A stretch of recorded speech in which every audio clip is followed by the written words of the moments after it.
Hello students, मैं आपका physics गुरु निपेंद्र भटनागर अपने नेक्स्ट लेक्चर में आज आपके साथ हूँ। हम डिस्कस कर रहे हैं एरर एनालिसिस यानी त्रुटियां विश्लेषण। अपने पिछले लेक्चर्स में हमने डिस्कस किया त्रुटि कहते किसे हैं, वो कितने प्रकार की होती है। आज एक और इम्पॉर्टेंट टॉपिक हम लेकर के चलेंगे कि त्रुटियों को किस प्रकार से अभिव्यक्त किया जा सकता है। जब हम मापन कर रहे हैं और हर माप में त्रुटि है तो उनको किस किस प्रकार से हम एक्सप्रेस कर सकते हैं, वही आज हम डिस्कस करेंगे। स्टूडेंट्स, अगर आपने मेरा चैनल सब्सक्राइब नहीं किया है तो उसको सब्सक्राइब करें, लाइक करें, शेयर करें, जिससे बाकी सारे वीडियोस बिना किसी इंटरप्शन के आप तक पहुंचते रहें और ज़्यादा से ज़्यादा स्टूडेंट्स इसका लाभ ले पाएँ। तो आइए स्टूडेंट स्टार्ट करते हैं आज अपना टॉपिक, त्रुटियों की अभिव्यक्ति, एक्सप्रेशन ऑफ एरर्स। ठीक है, तो जो आज हम डिस्कस करेंगे वो त्रुटियों किन किन प्रकार से, तो हम 3 प्रकार से उनको अभिव्यक्त कर सकते हैं। फर्स्ट है निरपेक्ष त्रुटि, दूसरी है आपेक्षिक या भिन्नात्मक त्रुटि और तीसरी प्रकार से उसको हम प्रदर्शित कर सकते हैं, एक्सप्रेस कर सकते हैं, प्रतिशत त्रुटि। तो इन्हीं तीनों प्रकार के त्रुटियों को हम एक्सप्रेस करेंगे, आज एक्सप्लेन करेंगे। तो आइए स्टार्ट करते हैं। फर्स्ट ऑफ ऑल, त्रुटियों को हम 3 प्रकार से एक्सप्रेस कर सकते हैं। फर्स्ट है निरपेक्ष त्रुटि। तो सबसे पहले हम ले रहे हैं निरपेक्ष त्रुटि, that is called absolute error.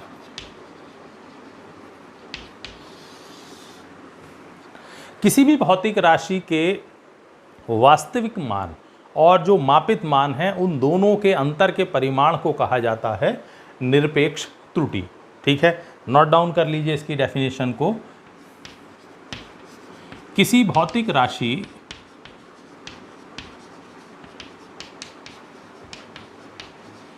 के वास्तविक मान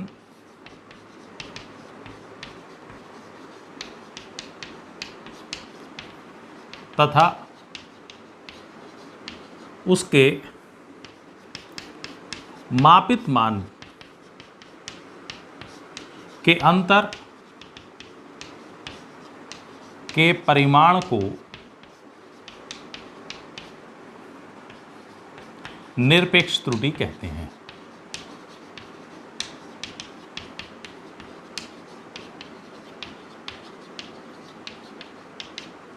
ठीक है, इसका मतलब हुआ आपका निरपेक्ष त्रुटि बराबर है परिमाण किस किस के अंतर, वास्तविक मान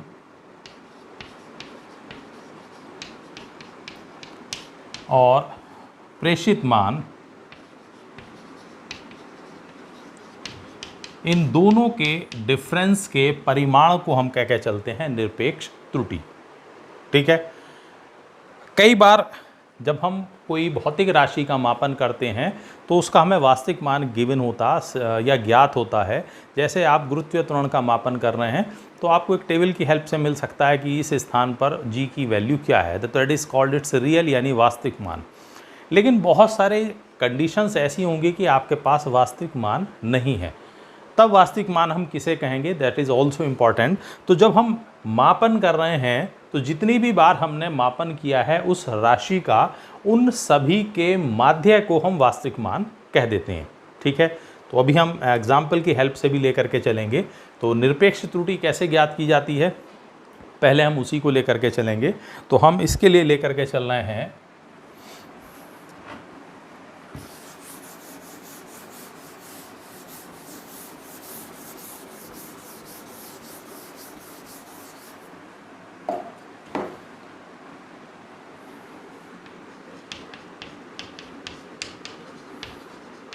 माना किसी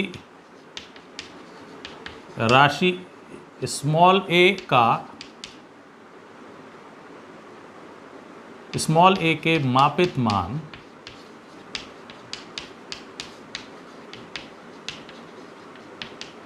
क्रमशः A1, A2, A3, A4, A5 हैं। हमने कोई भी राशि A का मापन किया और 5 बार उसके हमने मापन किया है, उसका मान ज्ञात किए हैं और वो हमने लिए हैं A1, A2, A3 and so on to A5। ठीक है, अब जब हम यहाँ हमें वास्तविक मान गिवन नहीं है तो फिर हम लेंगे A का माध्य और इसी को हम वास्तविक मान की जगह पर इस्तेमाल करते हैं। M for mean value of A. तो जितने भी आपने रीडिंग्स ली हैं उन सब को ऐड किया जाए, A1 plus A2 plus A3 plus A4 plus A5, और चूंकि ये 5 बार मापन किया गया है तो डिवाइड बाई 5। तो इस तरीके से हम माध्य मान ज्ञात कर लेते हैं और उसको हम वास्तविक मान की जगह पर प्रयुक्त करते हैं। ठीक है, अब हम लें विभिन्न प्रेषित मानों में निरपेक्ष त्रुटियां।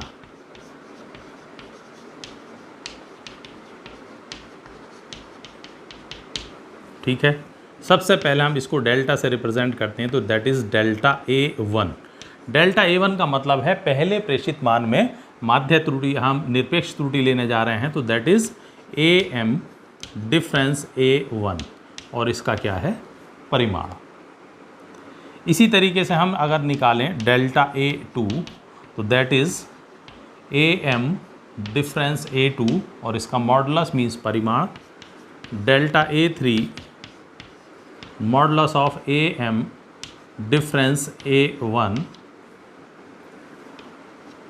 Delta A4 AM difference A4, यहाँ A3 डिफरेंस ले लिया तो मीनिंग वही है, हम पॉजिटिव वैल्यू लेंगे, केवल परिमाण लेंगे, उसकी पॉजिटिव नेगेटिविटी का कोई मतलब नहीं है। डेल्टा A5 और is equal to AM difference A5। तो जितने भी हमने मान लिए हैं उन सभी का हमने क्या किया, निरपेक्ष त्रुटि इस तरीके से ज्ञात की जा सकती है। इसके बाद आता है माध्य निरपेक्ष त्रुटि, and that is called mean absolute error।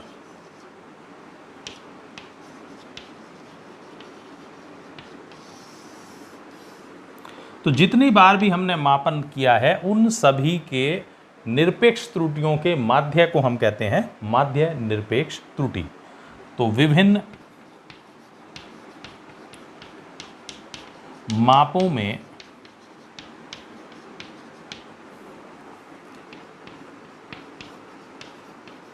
निरपेक्ष त्रुटियों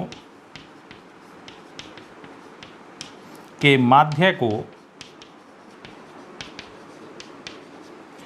माध्य निरपेक्ष त्रुटि कहते हैं।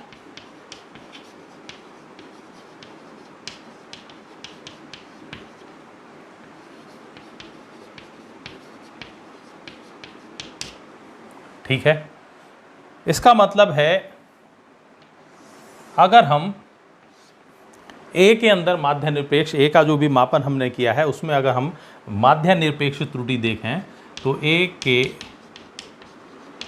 मापन में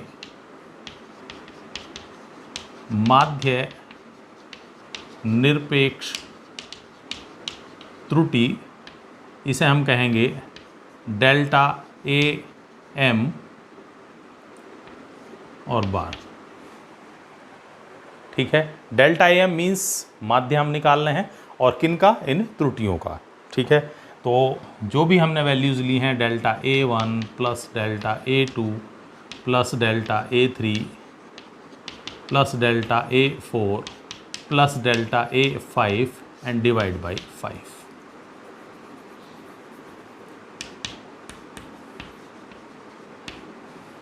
ठीक है, तो इस प्रकार से उन सब निरपेक्ष त्रुटियों को जोड़कर अगर उनका माध्य ले लिया जाए तो वो कहलाता है माध्य निरपेक्ष त्रुटि। तो ये पहला तरीका है जिस तरीके से हम त्रुटि को एक्सप्रेस कर सकते हैं, निरपेक्ष त्रुटि या माध्य निरपेक्ष त्रुटि। दूसरे प्रकार की एक्सप्रेशन किया जा सकता है त्रुटि का, जो कहलाता है आपेक्षिक या भिन्नात्मक त्रुटि।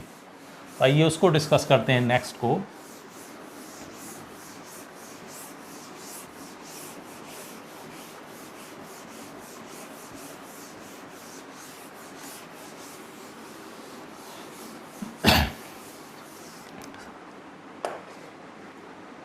दूसरे तरह की जो एरर हो सकती है वो है आपकी आपेक्षिक या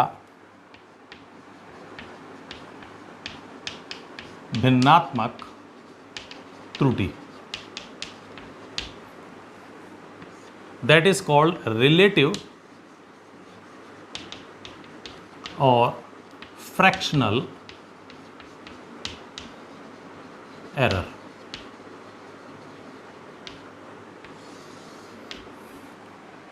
तो अभी हमने ज्ञात किया माध्य निरपेक्ष त्रुटि।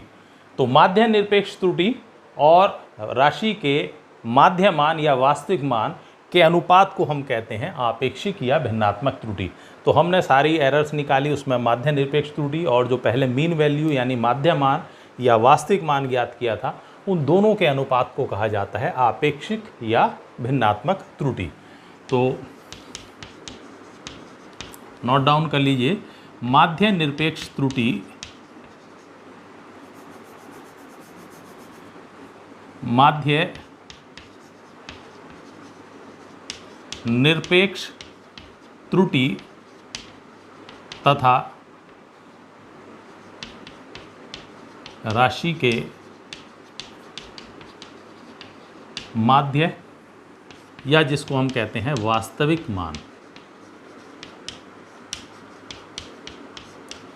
का अनुपात आपेक्षिक या भिन्नात्मक त्रुटि कहलाता है।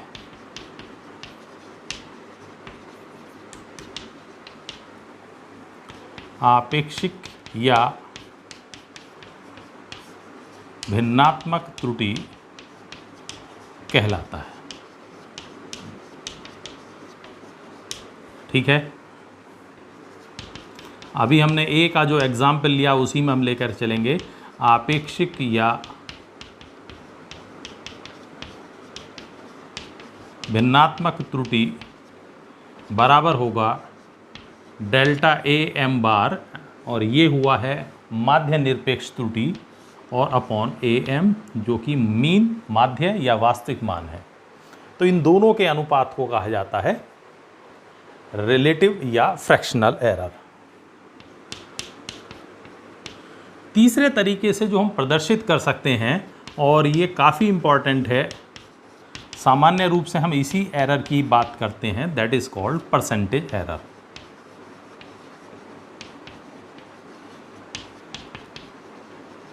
प्रतिशत त्रुटि। कोई भी मापन किया जा रहा है तो उसमें कितनी प्रतिशत त्रुटि हो सकती है, ये अक्सर हम वर्ड इस्तेमाल करते हैं।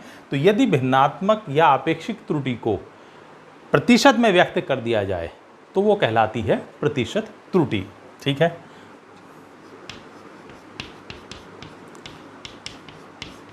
तो भिन्नात्मक या जिसको हम कहते हैं आपेक्षिक, भिन्नात्मक या आपेक्षिक त्रुटि को प्रतिशत में व्यक्त करने पर वह प्रतिशत त्रुटि कहलाती है।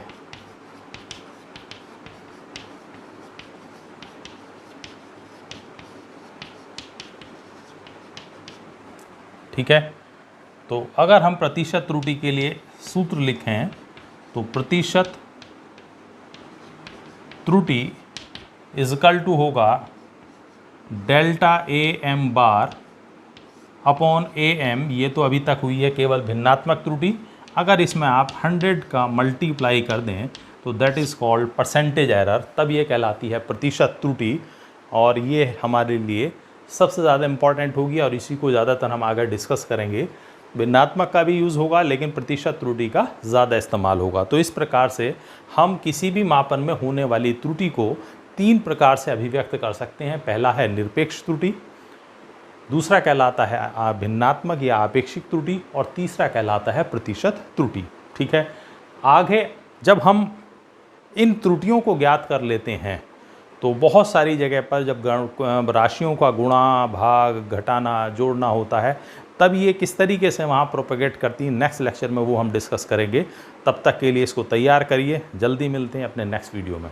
Thanks students.